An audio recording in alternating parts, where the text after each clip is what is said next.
আচ্ছা, আপনি যখন আপনার পরিবারের কাছের বা একটু দূরের কাউকে ঘর থেকে বের হয়ে যেতে বলেন, আপনি কি জানেন এই ঘরে আপনি কত দিন, কত মাস বা আর কত বছর বসবাস করতে পারবেন?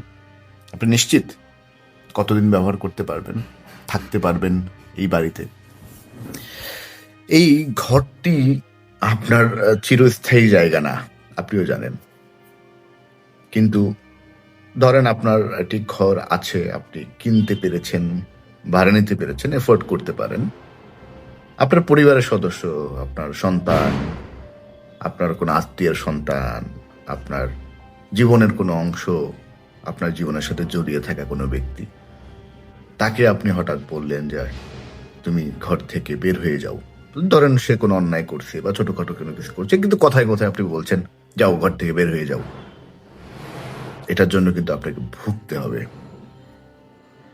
কারণ যখন আপনি তাকে ঘর থেকে বের হয়ে যেতে বলছেন, সে হয়তোবা উপায় না থাকার কারণে বাধ্য হয়ে কথা শুনে হলেও থাকছে। কিন্তু যখন তার সুযোগ তৈরি হবে, সে কিন্তু আর কথা শুনতে চাবে না। কারণ কথাগুলো তো তার ভেতরে লাগে। আঘাত, আপনি লাঠি দিয়ে একটা মানুষের শরীরে আঘাত করলে শব্দ হয়। যার গায়ে আঘাত করছেন সে চিৎকার করে।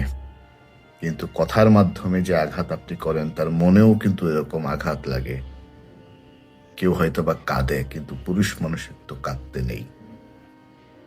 পুরুষ মানুষ কাঁদে না, ভেতরে ভেতরে আঘাতে জর্জরিত হতে থাকে, কাঁদে না।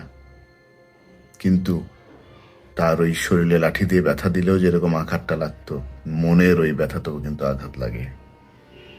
কাউকে দয়া করে অন্তত নিজের যারা আছে তাদেরকে ঘর থেকে বের হয়ে যেতে পারবেন না, কারণ আজকে যার ঘর এফোর্ড করার ক্ষমতা নেই, অন্য কোনো দিন তার যদি এফোর্ড করার ক্ষমতা থাকে, সে হয়তোবা সেখানে চলে যাবে। কিন্তু তার দুর্দিনে আপনি যে কথাগুলো বলেছেন সেগুলো তার সারা জীবন মনে থাকবে।